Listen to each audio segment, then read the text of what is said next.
ഒരു പഴയ ബസ് മേടിച്ചതിന്റെ പേരിൽ ഒരു ആത്മഹത്യ ചെയ്യാൻ വേണ്ടിയിട്ടുള്ള സാഹചര്യം ഉണ്ടായിട്ടുണ്ട്.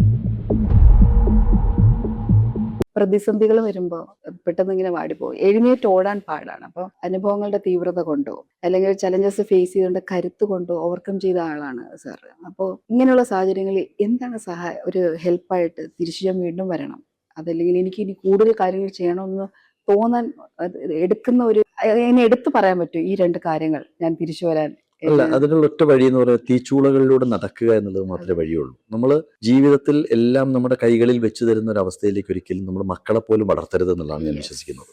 നമ്മൾ അനുഭവങ്ങൾ ഉണ്ടാവണം. അത് ഉപനിഷത്തിൽ പറഞ്ഞിട്ടുണ്ട്, അനുഭവങ്ങളിൽ നിന്നാണ് പാഠം പഠിക്കേണ്ടത്. അത് നെഗറ്റീവ് ആണെങ്കിലും പോസിറ്റീവ് ആണെങ്കിലും ഓരോ അനുഭവങ്ങളും ഓരോ പാഠപുസ്തകമായിട്ട് നമ്മുടെ കയ്യിൽ വെച്ച് കഴിഞ്ഞാൽ, ഞാൻ എൻ്റെ ജീവിതത്തിൽ അത്രമാത്രം തീവ്രമായിട്ടുള്ള ഘട്ടങ്ങളിലൂടെ കടന്നു പോയിട്ടുണ്ട്.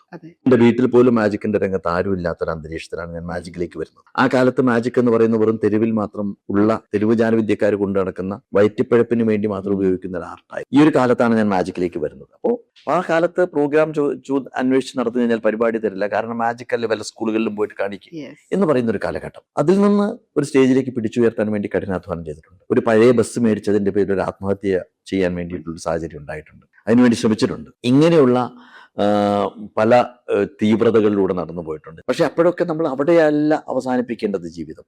ഇവിടെ അതിനെ കവച്ച് വെച്ച്, അതാണ് ഞാൻ പറഞ്ഞത്, തീച്ചൂളകളിലൂടെ കടന്നുപോയി കഴിഞ്ഞാൽ മാത്രമേ നമുക്ക് ജീവിതത്തിന്റെ തീവ്രത അല്ലെങ്കിൽ ജീവിതത്തിൽ നമ്മൾ ചെയ്യേണ്ട കാര്യങ്ങൾ മനസ്സിലാവുള്ളൂ. അപ്പോൾ സ്വാഭാവികമായിട്ട് നമ്മൾ ഇത്തരം വീഴ്ചകളല്ല പ്രധാനം. വീഴ്ചകളിൽ നിന്ന് എണീക്കാതിരുന്നു കഴിഞ്ഞാൽ അതാണ് തെറ്റ് എന്ന് പറയുന്നതാണ്.